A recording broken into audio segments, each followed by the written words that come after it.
आज सहारनपुर में गरजेंगे पीएम मोदी, चुनावी रैली को करेंगे संबोधित। शाम को गाजियाबाद में करेंगे रोड शो।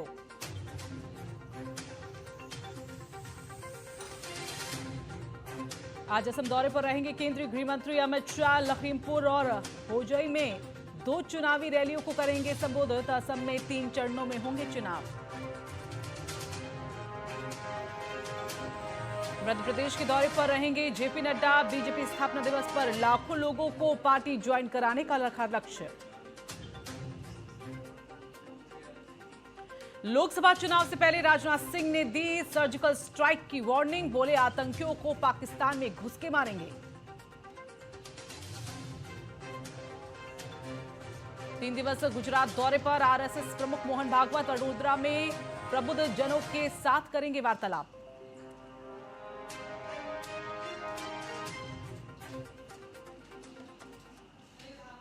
नमस्कार, आप देख रहे हैं टीएनपी न्यूज और मैं हूं ऋतु बिष्ट। और एक बड़ी खबर आपको बता दें, आज यूपी के दौरे पर प्रधानमंत्री नरेंद्र मोदी रहने वाले हैं। आपको बता दें कि एक हफ्ते में प्रधानमंत्री मोदी का ये दूसरा यूपी का दौरा है।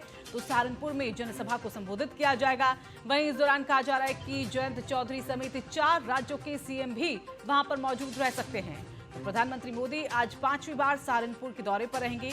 आपको बता दें कि एक हफ्ते में पीएम का ये दूसरा यूपी का दौरा है और इस दौरान पीएम मोदी चुनावी रैली को संबोधित करेंगे। इसके जरिए सहारनपुर, मुजफ्फरनगर, साथ ही शामली के अलावा आसपास की सीटों पर मतदाताओं को साधा जाएगा। वहीं पीएम मोदी आज गाजियाबाद में शाम को रोड शो भी करेंगे, जिसमें सीएम योगी आदित्यनाथ और आरएलडी सुप्रीमो जयंत चौधरी भी मौजूद रहेंगे। तो यूपी, हरियाणा और उत्तराखंड के मुख्यमंत्री भी इस रैली में शामिल होंगे। और सहयोगी विनोद कश्यप हमारे साथ जुड़ गए हैं सहारनपुर से, उनका रुख कर लेते हैं। तो विनोद, प्रधानमंत्री मोदी का दूसरी बार ये दौरा हो रहा है यूपी में, और ऐसे में सहारनपुर को जब साधने की कोशिश और उसके आसपास के इलाकों को साधने की कोशिश, तो तैयारियां किस तरह से वहां पर?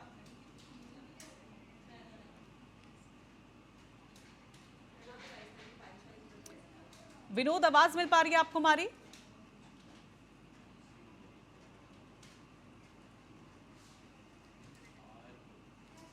तो लगता है उनसे संपर्क यहाँ पर टूट गया है। एक बार फिर से संपर्क करने की कोशिश यहाँ पर की जाएगी। लेकिन आपको बता दें कि इस दौरान जब सहारनपुर में प्रधानमंत्री मोदी गरजेंगे, तो जिस तरह से जो इंडिया अलायंस हुआ है उसको लेकर यहाँ पर जमकर प्रहार किया जाएगा। तो आपको बता दें कि दौरा अपने आप में काफ़ी महत्वपूर्ण समझा जा रहा है। सहारनपुर का प्रधानमंत्री मोदी का जनसभा को संबोधित किया जाएगा और कई दिग्गज नेता भी इस दौरान मंच पर वहां मौजूद रहेंगे। और आज शाम को गाजियाबाद में एक रोड शो प्रधानमंत्री मोदी का होने वाला है। और विनोद कश्यप हमारे साथ, हमारे सहयोगी जुड़ गए हैं। विनोद, किस तरह की तैयारियां प्रधानमंत्री मोदी के आने को लेकर? जी देखिए, मैं आपको बताना चाहूंगा कि यहाँ पे आज जो है 10:30 बजे का प्रोग्राम जो है नरेंद्र मोदी का है। और यहाँ पर कुछ ही देर में जो है अब इनके जो कार्यकर्ता हैं वो काफी तादाद में जुड़ने शुरू हो गए हैं। और बताया जा रहा है कि जो नरेंद्र मोदी यहाँ पर आएंगे, पहले तो सहारनपुर में आएंगे, तो सरसावा के सरगे वहाँ पर पहुंचेंगे एयरपोर्ट पर। फिर यहाँ से बाई रोड सहारनपुर में राधा स्वामी सत्संग भवन है दिल्ली रोड पर, यहाँ आया जाएगा। उसके बावजूद यहाँ से जाने के बाद जो है ये नगीना और बिजनौर में यहाँ निकलेंगे। जी, अगर वोटिंग के लिहाज से हम यहाँ पर देखें विनोद, तो किस तरह से सहारनपुर अपने आप में महत्वपूर्ण हो जाता है? जी बिल्कुल, देखिए ये तो बहुत सहारनपुर जो है महत्वपूर्ण सीट मानी जाती है। और इसमें सबसे बड़ी बात यह है कि नरेंद्र मोदी जो प्रधानमंत्री हैं वो तो आ ही रहे हैं, साथ में 3 मुख्यमंत्री और भी आ रहे हैं, और साथ में योगी आदित्यनाथ भी आएंगे और पब्लिक को लुभाएंगे और वोट की भी अपील करी जाएगी। चलिए, बहुत बहुत धन्यवाद आपका विनोद हमारे साथ जुड़ने के लिए। तो आज यूपी के दौरे पर प्रधानमंत्री मोदी वहां पर रहेंगे और सीधे तौर पर महत्वपूर्ण सहारनपुर, और इसीलिए प्रत्याशी के पक्ष में, बीजेपी के जो प्रत्याशी हैं उनके पक्ष में वोट देने की अपील प्रधानमंत्री मोदी के जरिए यहां पर की जानी है। इसके साथ ही कहा जा रहा है कि यूपी, हरियाणा और उत्तराखंड के मुख्यमंत्री भी इसमें मौजूद रहेंगे। और साथ ही शाम को गाजीपुर में आपको बता दें कि वहां पर प्रधानमंत्री मोदी का रोड शो होने वाला है।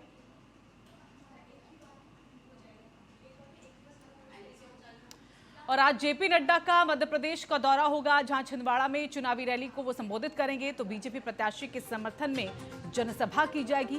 बीजेपी के स्थापना दिवस पर आपको बता दें कि पार्टी ताकत दिखाने वाली है और पार्टी कार्यालयों पर इस दौरान भव्य आयोजन भी होगा। तो मध्य प्रदेश के दौरे पर जेपी नड्डा रहने वाले हैं। और आपको बता दें क्योंकि आज बीजेपी का स्थापना दिवस भी है, तो ऐसे में जितने भी बीजेपी के कार्यालय है, पार्टी कार्यालय है, वहां पर कई आयोजन किए गए हैं। और इस दौरान जेपी नड्डा का कहना है कि लक्ष्य भी कि कई लोगों को पार्टी की सदस्यता यहां पर दिलाई जाएगी।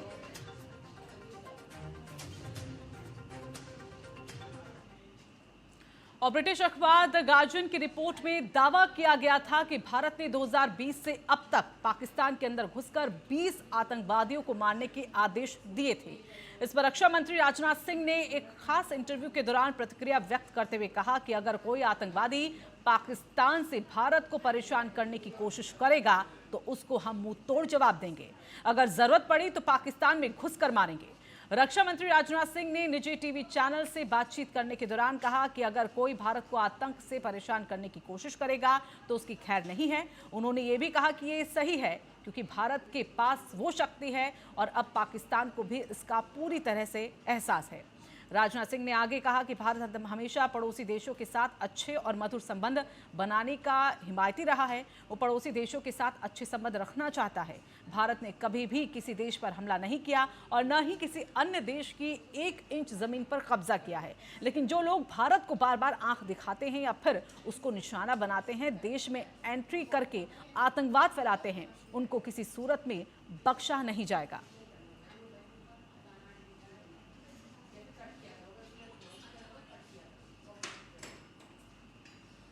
और आज बीजेपी का स्थापना दिवस है, जहां स्थापना दिवस के मौके पर प्रधानमंत्री मोदी ने एक ट्वीट किया है और भारत के सभी साथी पार्टी कार्यकर्ताओं को शुभकामनाएं दी है।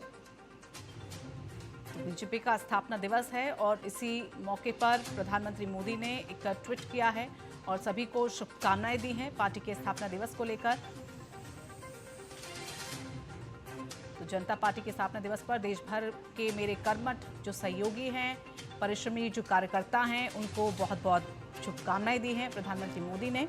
और कहा है कि कड़ी मेहनत कई सालों से की जा रही है, संघर्ष है और एक ऊंचाई पर कहीं ना कहीं आज पार्टी पहुंच गई है। और पूरे विश्वास के साथ उन्होंने कहा है कि जिस तरह का साथ उनको उनकी पार्टी का, उनके कार्यकर्ताओं का मिलता रहा है, उससे वो बेहद खुश हैं। तो बीजेपी देश की सबसे पसंदीदा पार्टी है जो राष्ट्र प्रथम के मंत्र के साथ जन जन के पास पहुंचती है। तो स्थापना दिवस के मौके पर ट्वीट करके अपनी पार्टी के लोगों को, कार्यकर्ताओं को यहां पर शुभकामनाएं दी हैं।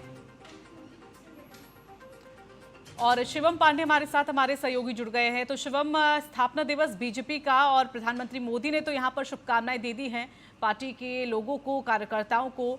आज क्या कुछ विशेष पार्टी की तरफ से होने वाला है?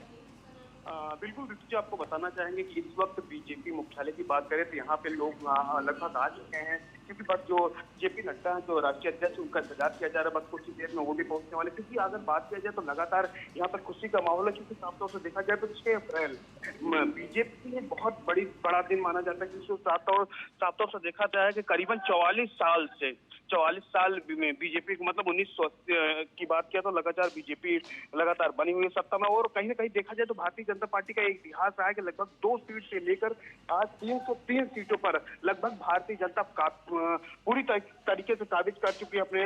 और साफ तौर से देखा जाए तो कहीं ना कहीं अगर 6 अप्रैल 1980 की बात किया जाए तो उस समय एक नारा भी निकला था कि अटल अडानी कमल विशाल मांग रहा है हिंदुस्तान। पूरी तरीके से अगर ऋतु जी देखा जाए तो भारतीय जनता पार्टी आज खुशी के मारा झूम उठी। और साफ तौर से देखा जाए तो कहीं ना कहीं बीजेपी मुख्यालय में भी पूरी तरीके से जोर शोर से तैयारियां चल रही थी। चलिए, बहुत बहुत धन्यवाद आपका शिवम, हमारे साथ जुड़ने के लिए।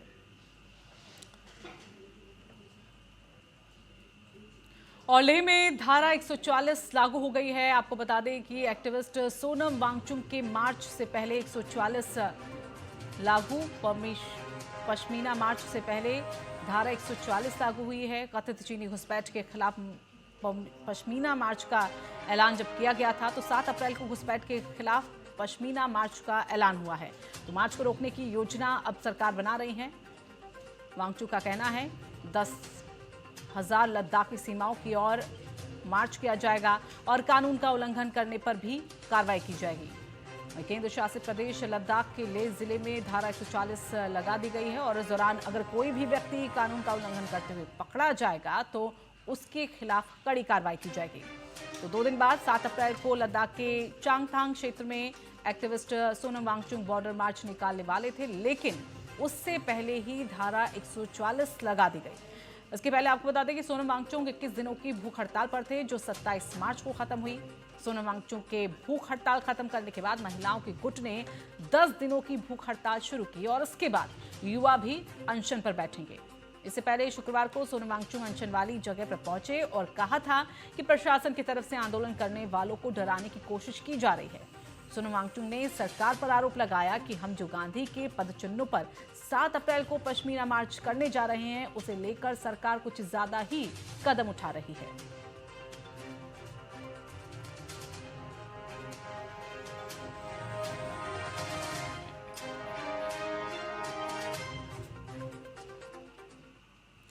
और गोंडा की नगर पालिका चेयरपर्सन को पुलिस ने गिरफ्तार कर लिया है। 16 मार्च को डीएम के आदेश के बाद उन पर एफआईआर दर्ज की गई थी, जिसके बाद वो फरार चल रही थी। आपको बता दें कि नगर पालिका अध्यक्ष ने कूटरचित दस्तावेज के सहारे अवैध कब्जा किया था, जिसके बाद डीएम के आदेश पर उन्हें गिरफ्तार कर लिया गया। दिनांक 16 मार्च 2024 को थाना कोतवाली नगर पर सहायक रजिस्ट्रार कानून को गोंडा ने लिखित तहरीर दी कि नगर पालिका गोंडा चेयरपर्सन श्रीमती उजमा राशिद ने नगर पालिका परिषद में उपलब्ध अभिलेखों में कूट रचना करते हुए शत्रु संपत्ति को अपने नाम कर ली है। विभागीय जांच में भी दोषी पाया गया है। इस पर थाना कोतवाली नगर पर सुसंगत धाराओं में मुकदमा पंजीकृत करके विवेचनात्मक कार्रवाई करते हुए मुख्य आरोपी श्रीमती उजमा राशिद को गिरफ्तार किया गया है और इन्हें माननीय न्यायालय के समक्ष पेश किया जा रहा है।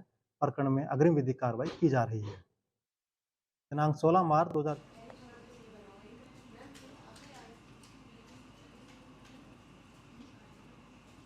और उत्तर प्रदेश की योगी आदित्यनाथ सरकार के नाम अब एक और रिकॉर्ड जुड़ गया है। प्रदेश ने जीएसटी और वैट कलेक्शन में बड़ा कीर्तिमान रचा है। यूपी में पहली बार जीएसटी और वैट कलेक्शन 1 लाख करोड़ रुपए के पार कर गया। बड़ी बात यह है कि यूपी ने ये सब अपने दम पर हासिल किया। यूपी सरकार में वित्त मंत्री सुरेश खन्ना ने इस बारे में जानकारी देते हुए बताया कि सरकार के मुख्य राजस्व वाले मदों में 18,660 करोड़ रुपए की बढ़ोतरी हुई है, जिसमें सबसे ज्यादा बढ़ोतरी जीएसटी की है। इस बार करीब 75,000 करोड़ का कलेक्शन जीएसटी से हुआ है। जीएसटी के साथ ही वैट से सरकार को 31,000 करोड़ रुपए मिले। वहीं इससे पहले आपको बता दें कि साल 2022-23 में भी 1 लाख करोड़ रुपए के लक्ष्य को रखा गया था, लेकिन तब ये जीएसटी और वैट कलेक्शन 96,000 करोड़ रुपए पर ही रुक गया। प्रदेश सरकार ने इस साल अपने लक्ष्य को पार कर लिया और ये इसलिए और अहम हो जाता है क्योंकि पिछले साल से राज्यों को केंद्र सरकार की ओर से मिलने वाली क्षतिपूर्ति भी बंद हो गई है।